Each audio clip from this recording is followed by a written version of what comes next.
여호수아서 15장 1절부터 4절까지와 그리고 13절부터 19절까지의 말씀, 제가 두 군데를 읽고 말씀 나눕니다. 또 유다 자손의 지파가 그들의 가족대로 제비 뽑은 땅의 남쪽으로는 에돔 경계에 이르고 또 남쪽 끝은 신 광야까지라. 또 그들의 남쪽 경계는 여매의 끝 곧 남향한 해만에서부터 아그라빛 비탈 남쪽으로 지나 산에 이르고 가데스 바냐 남쪽으로 올라가서 헤스론을 지나며 아달로 올라가서 돌이켜 갈가에 이르고 거기서 아스몬에 이르러 애굽 시내로 나아가 바다에 이르러 경계 끝이 되나니 이것이 너희 남쪽 경계가 되리라. 13절로 넘어갑니다. 여호와께서 여호수아에게 명령하신 대로 여호수아가 기럇 아르바 곧 헤브론을 유다 자손 중에서 분깃으로 여분네 아들 갈렙에게 주었으니 아르바는 아낙의 아버지였더라. 갈렙이 거기서 아낙의 소생 그 세 아들 곧 세세와 아히만과 달메를 쫓아내었고 거기서 올라가서 드빌 주민을 쳤는데 드빌의 본 이름은 기럇 세벨이라. 갈렙이 말하기를 기럇 세벨을 쳐서 그것을 점령하는 자에게는 내가 내 딸 악사를 아내로 주리라 하였더니 갈렙의 아우 그나스의 아들인 온니엘이 그것을 점령함으로 갈렙이 자기 딸 악사를 그에게 아내로 주었더라. 악사가 출가할 때에 그에게 청하여 자기 아버지에게 밭을 구하고자 하고 나귀에서 내리매 갈렙이 그에게 묻되 네가 무엇을 원하느냐 하니 이르되 내게 복을 주소서. 아버지께서 나를 네겝 땅으로 보내시오니 샘물도 내게 주소서 하며 갈렙이 윗샘과 아랫샘을 그에게 주었더라. 아멘. 순종의 이유는 참 단순합니다. 그러나 불순종의 이유는 참 다양합니다. 환경이 이래서 못하고 또 저의 능력이 안 돼서 못하고 때로는 돈이 없어서 못하고 때로는 건강이 안 돼서 못하고 온갖 다양한 불순종에 대한 핑계 내지는 이유를 들이댈 수 있습니다.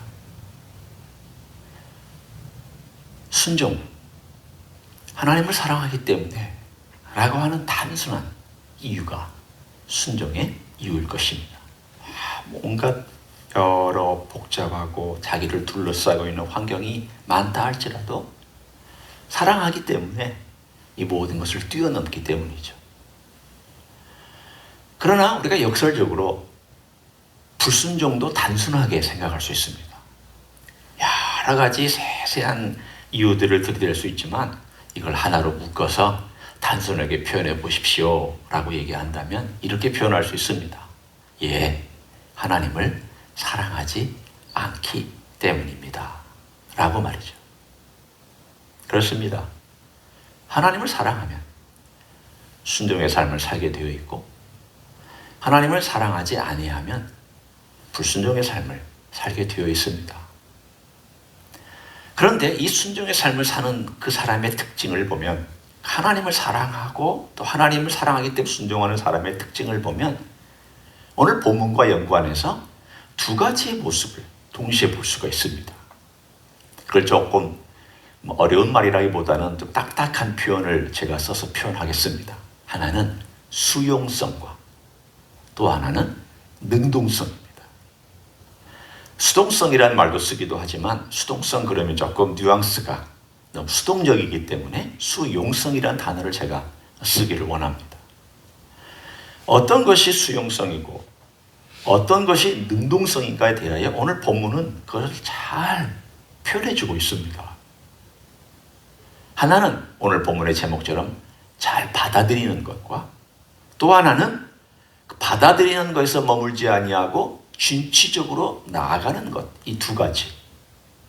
오늘 저는 이 본문의 가장 큰 줄거리가 되고 뼈대가 되는 이 두 가지를 동시에 여러분에게 함께 나누고자 합니다. 이것이 내 믿음하고는 어떻게 연관이 되는가? 나는 과연 오늘 본문에 나와 있는 이 이야기와 이 줄거리를 통하여서 과연 하나님이 주시는 수용성과 능동성은 내가 좋아 있게 혹은 적절하게 내가 행하면서 살고 있는가 한번 체크해 보기를 원합니다. 먼저 오늘 15장에 보면 하나님께서 기업을 나눠주실 때에 첫 번째 유다 지파에게 기업을 나눠주고 있음을 볼 수 있습니다. 왜 유다 지파냐? 창세기 49장에 나와 있는 그 조상 야곱의 예언 그대로입니다.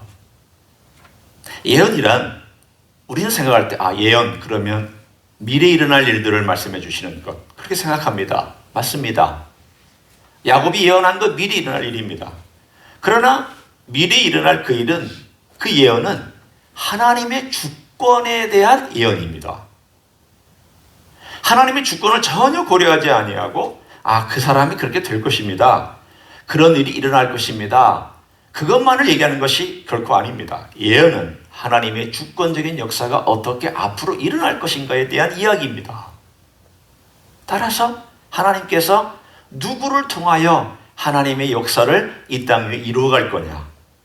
그 가운데 하나님 유다 지파를 선택했습니다. 그러나서 오늘 15장에 유다 지파의 첫 번째 기업을 받는 장면이 나옵니다. 따라서 유다 자손의 지파가 그들의 가족대로 제비 뽑은 땅에 남쪽으로는 하면서 쭉 가고 남쪽 땅, 서쪽 땅, 북쪽 땅, 또 동쪽 땅의 이야기를 길게 도시를 얘기하면서 29개 성읍을 얘기해주고 있습니다. 엄밀하게 말하면 한 35개 정도 되지만 아마도 대여섯 개는 조그마한 시골이기 때문에 그건 빼고 29개라고 지칭한 것으로 보입니다. 이 유다 지파가 받은 땅은 서쪽 땅의 3분의 1에 해당됩니다. 여러분이 지도를 보고 이렇게 가만히 들여다보고 있으면 이런 생각을 하실 수 있습니다. 왜 하나님은 유다 지파에게 이렇게 큰 땅을 줬습니까? 남들은 조그마한 땅 주시고 왜 유다 지파에게는 3분의 1에 해당하는 큰 덩어리를 그렇게 주셨습니까? 좀 불공평하게 보입니다. 라고 질문할 수 있습니다. 그러나 여러분이 오늘 자세하게 이 쭉 내용들을 살펴보면 그 유다 지파가 받은 땅이 크기만 한 것만은 아닙니다. 대부분의 땅이 광야입니다. 대부분의 땅이 메마른 땅입니다. 오늘 뒤에 가서도 여러분이 악사 이야기를 우리가 읽고 있으면 아버지, 저를 메마른 땅으로 보내십니다. 네게브라는 것은 남방에 있는 메마른 땅이란 뜻입니다. 그러니 저에게 샘물도 주십시오. 생각해 보십시오. 이 유다 지방을 제외하고 저 북쪽으로 올라갈 때는 저에게 샘물 주십시오라고는 요청하지 않습니다. 그들의 삶은 넓은 것이 아니라 광야가 대부분입니다. 여러분 같으면 기업을 받을 때 광야를 기업으로 받고 싶습니까? 아마 인간적으로 그렇게 받고 싶은 사람 별로 없을 겁니다. 저에게 노른자 땅을 좀 주세요. 저에게 조금 숲도 우거지고 샘도 많고 생산할 수 있고 농사도 잘 질 수 있고 나름 멋있고 아름다운 그 땅을 저에게 기업으로 주세요. 이렇게 기도하지 누가 저 광야를 저에게 기업으로 주세요라고 기도한 사람 없습니다. 아니 기도 안 하고 내가 만약에 선물로 받는다 할지라도 왜 하필이면 광야야? 왜 하필이면 나에게 이 어려운 땅을 하나님이 주셔? 라고 생각할 수 있는 그 땅들이 대부분입니다. 뿐만 아니라 그 남쪽으로는 에돔이, 그 옆쪽으로는 동쪽으로는 또한 모압이, 그 서쪽으로는 블레셋이, 조금 더 내려가면 애굽이, 그야말로 대적들로 둘러싸여 있는 만만치 아니한 그러한 적들로 둘러싸여 있는 그 경계선에 놓여 있었던 이 유다라고 하는 지파에게 하나님께서 그 땅을 주셨던 목적은 우리는 다른 모릅니다. 그러나 한 가지 알 수 있습니다. 하나님께서 거친 땅에서 하나님의 사람들을 길러내기를 원하셨습니다. 이건 여기서 나온 이야기가 아니라 그 뒤에 쭉 흘러가는 이야기 속에서 이 자리에서 다윗이 나왔다는 것을 우리는 알기 때문입니다. 이 광야에서 다윗이 길러졌다는 걸 알기 때문입니다. 이 광야에서 메시아의 자손이 길러졌다는 걸 알기 때문입니다. 하나님께서 이 광야를 주신 것은 장차 메시아라고 하는 예수 그리스도가 오실 때까지 유다라고 하는 지판을 그냥 넉넉하고 풍요롭고 모든 걸 다 자유롭게 가만히 있어도 먹을 만한 그런 땅에 두시지 않았습니다. 목축을 하려도 샘을 찾아다녀야 했습니다. 갇힌 땅에 두셨습니다. 우리는 겉모양만 보고 하나님이 왜 이런 기업을 유다에게 주셨을까? 그러나 거기에는 하나님의 숨은 우리가 적어도 알고 있는 몇 가지 이런 뜻이 있음을 발견할 수 있습니다. 수용성이란 바로 그런 겁니다. 하나님께서 어떤 상황을 내게 주셨을 때에 이 상황을 왜 하나님이 하필이면 이런 땅입니까? 하나님이 왜 하필이면 거친 환경입니까? 하나님이 왜 하필이면 이렇게 어려운 조건들입니까? 그것을 그렇게 하나님 아버지 앞에 불평하지 아니하고 받아들이는 겁니다. 받아들이고 하나님의 주권 아래서 내게 허락하신 일이구나. 비록 때로는 악한 일도, 때로는 힘든 일도, 때로는 내 삶 가운데서 정말 내가 이런 일은 일어날 수가 없다고 생각하는 그런 처절한 광야 같은 일들도 하나님께서 허락하셨다면 이것이 어떻게 내가 이 환경 속에서 나아가야 될 것인가? 그게 두 번째 우리가 생각해야 될 능동성의 이야기입니다. 그 능동성의 이야기 가운데 오늘 가장 대표적인 이야기가 15장 악사와 온니엘이라고 하는 사람의 이야기 속에 드러납니다. 한번 그 이야기를 우리가 봅니다. 이 유다 지파의 대표적인 이야기, 갈렙의 이야기가 우리가 함께 살펴봤던 이야기고, 그 갈렙과 관련된 그 친척의 이야기, 그 자녀의 이야기가 오늘 본문에 등장합니다. 온니엘, 하나님은 능력이시다. 남자다운 이름이죠. 강력한 이름입니다. 온니엘은 누군가? 오늘 여기 성경을 우리가 해석하는 거에 따라서 온니엘이 누구냐에 따라 어떤 성경은 갈렙의 조카, 또 어떤 사람은 갈렙의 막내 아우, 이렇게 두 가지로 해석합니다. 17절에 한번 보시면 이렇게 나와 있죠. 갈렙의 아우 그나스의 아들인 온니엘. 그게 만약 콤마가 찍혀 있다면 갈렙의 아우 온니엘 이런 뜻이에요. 그나스의 아들이지만 갈렙의 아우라는 뜻이고요. 콤마가 찍혀 있지 않다면 갈렙의 아우인 그나스의 아들 온니엘이니까 조카가 되는 거예요. 한국의 많은 커멘터리들은 조카로 해석을 했고, 가장 정통적인 있는 커멘터리들은 막내 아우로 해석을 합니다. 우리는 정확하게 누군지 모릅니다. 그러나 막내 아우든 조카든 사실은 우리가 생각할 때 요즘의 개념을 따지면 사촌 간에 결혼한 것이나 혹은 삼촌과 조카 간에 결혼한 것이나 우리가 참 받아들이기 어려운 고대 옛날 근동지방의 관습 중에 하나입니다. 그러나 이것은 그 당시에 드물지 않았던 이야기입니다. 이 사람이 누구냐면 사사기 읽다 보면 첫 번째 사사입니다.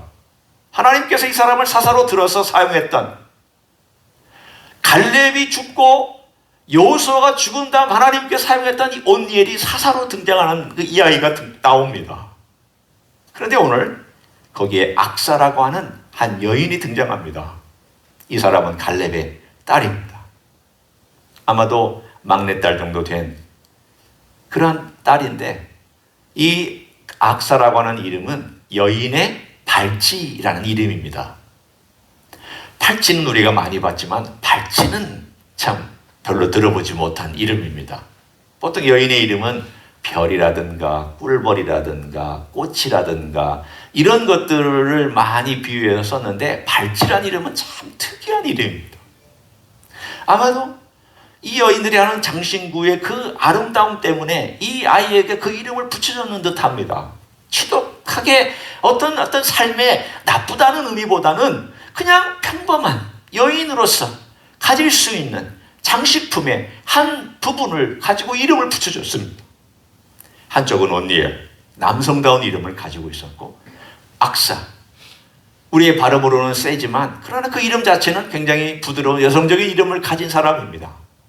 그런데 이 두 사람의 공통점이 한 가지가 있었습니다.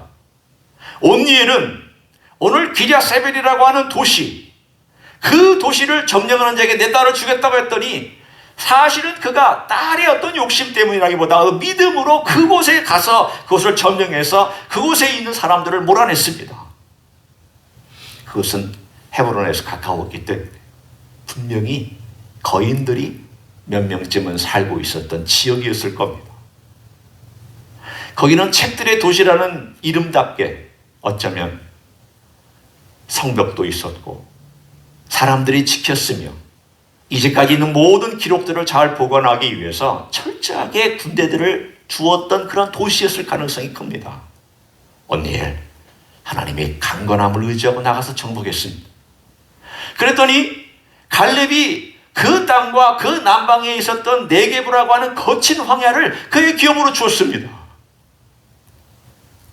그 딸도 그에게 주었습니다. 그 나아갈 때에 갈렙에게 그 딸이 아버지, 저에게 이 땅을 주시오니 저에게 샘물도 주십시오. 생각해 보십시오. 여기에 그 믿음이 드러나 있는 이 태도에 대하여 한번 보십시오. 이 악사가 어떻게 표현하고 있는지. 아버지, 하필이면 왜 저를 더 거친 땅으로 보냅니까? 그나마 북쪽 땅은 좀 나은데 왜 더 거칠고 마지막 경계선이며 그 광야의 거친 땅에 저를 보냅니까? 라고 한마디 불평하지 아니하고 아버지, 저에게 샘물을 주십시오. 이건 욕심이 아닙니다. 이것은 제가 그곳을 점령하러 가겠습니다. 제가 그 거친 땅에 기꺼이 가서 정착하겠습니다. 그러나 정착하기 위해서는 샘물이 필요하니 저에게 그 샘물들의 소유권을 주십시오. 그럼 제가 기꺼이 가서 그 땅들을 정복하고 정착하겠습니다. 오늘 본문에 나와 있는 이 이야기를 가만히 보고 있으면 우리들에게 주고 있는 귀중한 이야기, 제가 초반에 얘기했던 수용성과 능동성에 대한 이야기를 통해서 우리들에게 전달하고 있습니다. 하나님께서 주신 것은 받습니다. 하나님께서 허락하신 환경을 받아들입니다. 받아들일 줄 압니다. 사도 바울은 그것을 자족하는 마음이라고 했습니다. 그러나 사도 바울이 자족한다고 해서 그 상황 속에서 아무것도 하지 아니하고 머물러 있다는 뜻은 아닙니다. 믿음에 참 소중한 게 있습니다. 제가 하나 읽어드릴 테니까 여러분이 이걸 가지고 한번 고민해 보십시오. 로마서 12장 3절에 이런 표현이 나옵니다. 내게 주신 은혜로 말미암아 너희 각 사람에게 말하노니 마땅히 생각할 그 이상의 생각을 품지 말고 오직 하나님께서 각 사람에게 나누어 주신 믿음의 분량대로 지혜롭게 생각하라. 또 우리가 12장 3절을 읽으면 하나님께서 나누어 주신 믿음의 분량대로 지혜롭게 생각하라. 그러면 이렇게 생각할 것입니다. 저는 믿음의 분량이 별로 없는데요. 제가 어떻게 하나님의 일을 할 수 있을까요? 하나님께서 믿음의 분량을 조금 주신 사람도 있고 많이 주신 사람도 있는 듯이 이 본문이 얘기하는데 제가 이걸 어떻게 받아들일 수 있을까요? 오늘 우리의 이 표현과 비슷한 표현을 한번 찾아보기를 원합니다. 우리 다시 한번 여호수아서 15장 1절로 와서 여러분이 어떤 표현이 있는지를 한번 보기를 원합니다. 15장 1절 제가 읽습니다. 또 유다 자손의 지파가 그들의 가족대로 제비 뽑은 이란 표현이 나옵니다. 제비를 뽑았다는 것은 하나님의 주권입니다.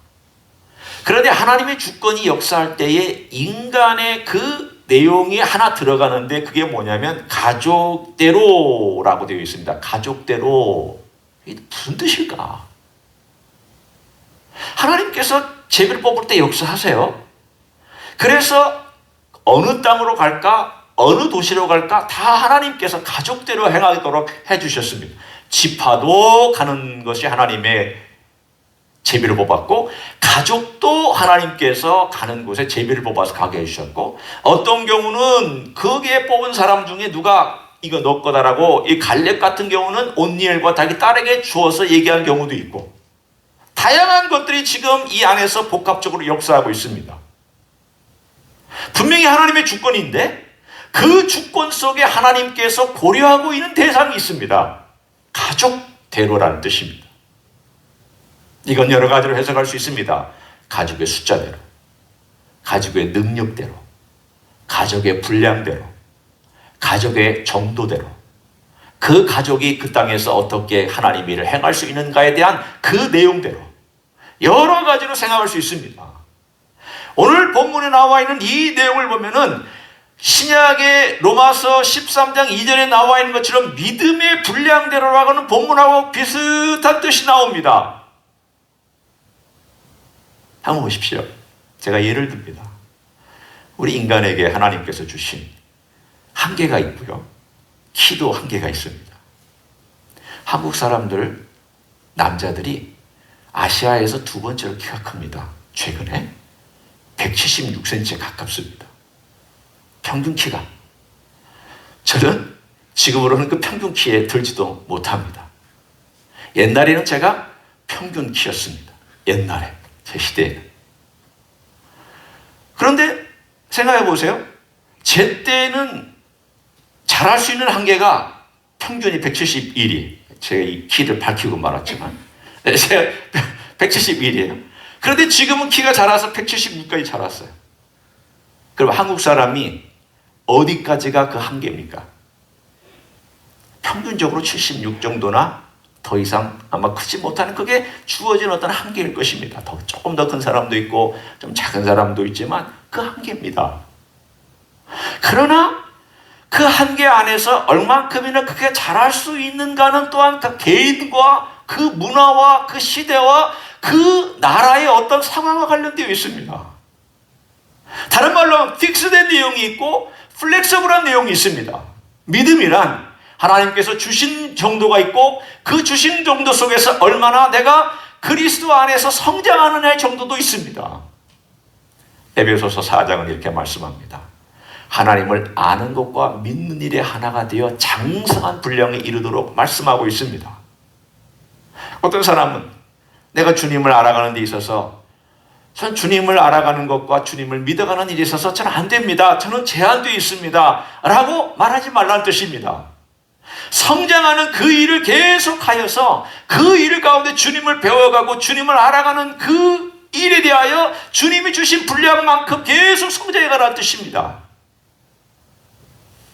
우리는 주님의 말씀을 들을 필요가 있습니다.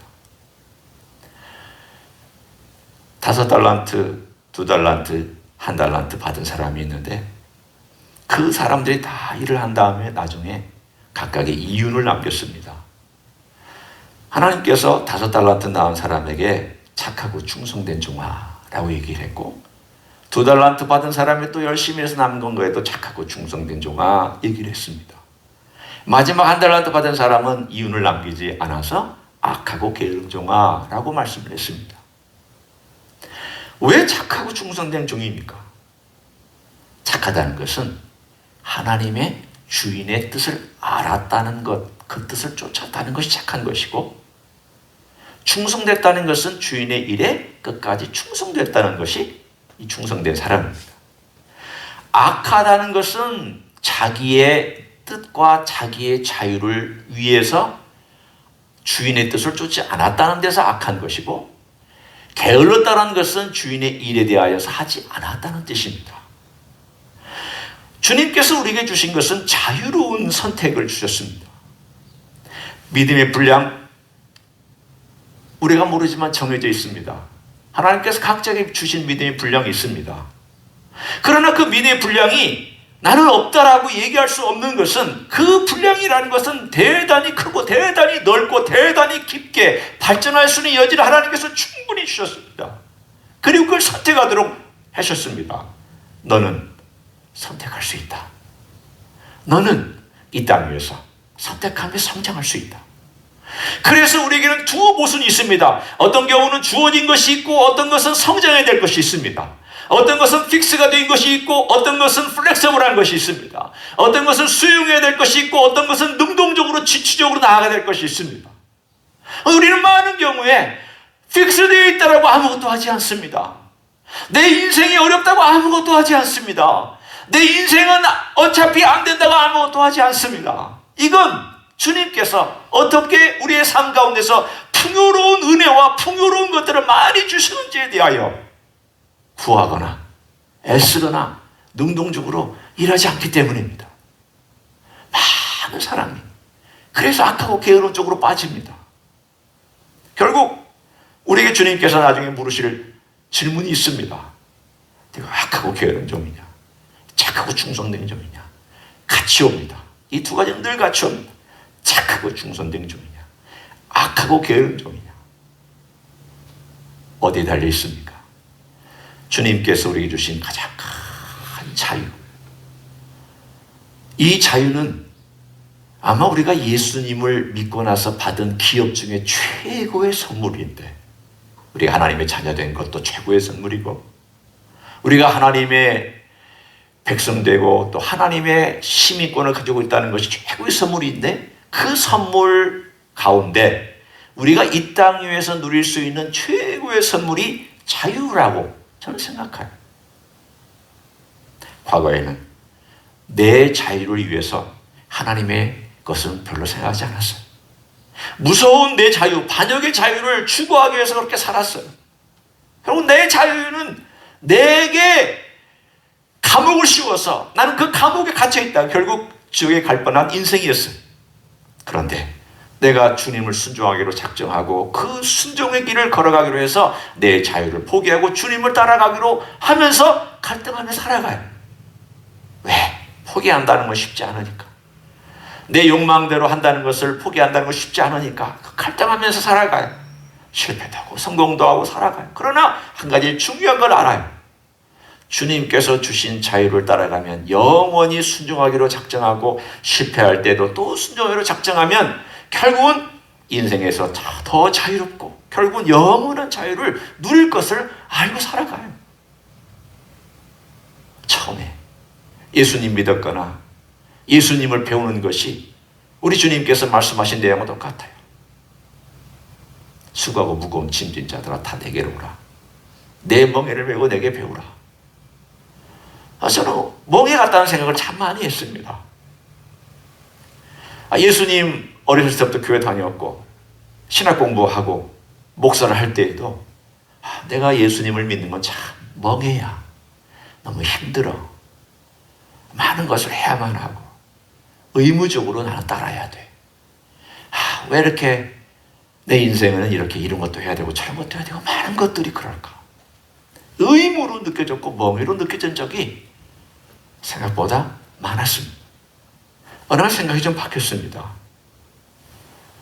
이건 주님께서 멍해라고 하셨지만 성경의 다른 부분을 통해서 이것을 이렇게 들여다보니까 멍해가 아니었구나.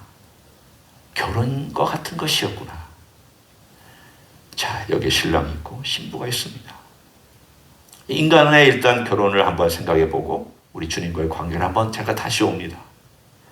신랑이 있고 신부가 있으면 자기가 싱글로 살던 때의 삶의 자유를 포기해야 합니다. 옛날 싱글로 막 자유롭게 돌아다니는 것 포기 안 하고 하고 싶은 대로 다 하면서 가정생활 한다는 것은 말이 안 되는 이야기입니다. 남자도 자기의 자유를 포기해야 될 때가 있고 여자도 자기의 자유를 포기해야 될 때가 있습니다. 서로 포기해야 됩니다. 그러면서 가정을 하나로 만들어가는 노력을 합니다. 그걸 멍해라고 생각하면 멍해죠. 그게 힘든 거라고 생각하면 힘든 일이죠. 그러나 그것을 사랑 때문에 기꺼이 포기하면 힘든 일이 아닙니다. 내가 왜 주님과의 관계를 멍해로 생각했을까? 간단합니다. 사랑이 없었습니다. 왜 주님과의 관계가 힘든 것이 더 이상 아닐까? 사랑이 있기 때문입니다. 주님과의 관계를 생각해 보십시오. 주님께서 우리를 사랑하시기 위해서 이 땅에 자신의 자유를 포기하고 이 땅에 오셔서 인간의 육체 안에 갇혔습니다. 답답합니다. 자유롭지 못합니다.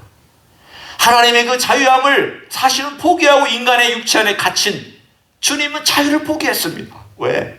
자기 신부를 위하여, 십자가에서 죽기 위하여, 사랑을 위하여 내려오셨으니까 답답합니다. 자유 포기하셨습니다. 기꺼이 내려오셨습니다. 그리고 그 신부가 이제 주님을 위하여 내 자유를 포기하고 주님과 함께 하나가 되어 멍에를 매기로 작정을 했습니다. 그럼 그 멍에를 맨 그 신부는 어떤 삶을 살아야 되겠습니까?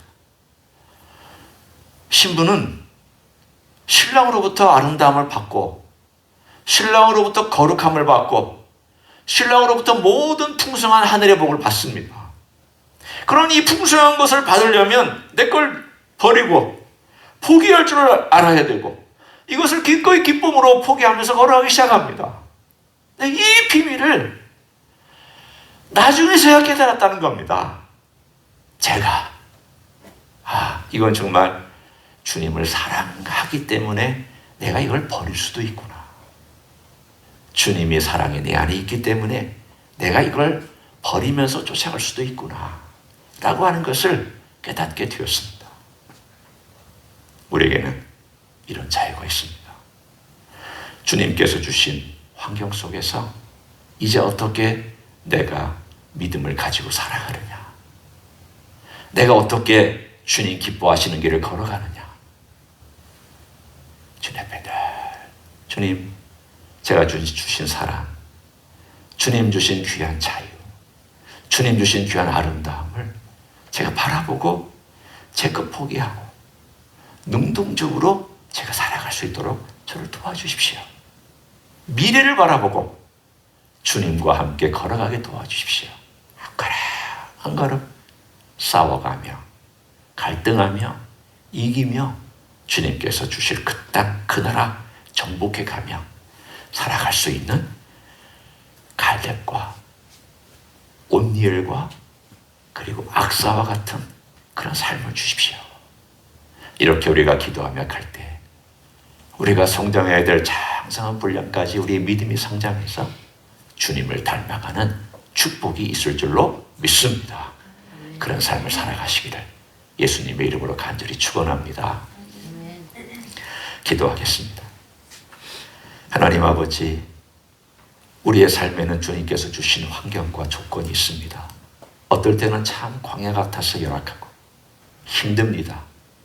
그렇지만 그 광야에서 믿음의 길을 선택하고 능동적이며 진취적으로 나아갔던 온니엘과 악사처럼 우리의 삶도 주님과의 관계 속에서 부지런히 능동적이고 진취적인 그런 삶을 살아갈 수 있기를 원합니다.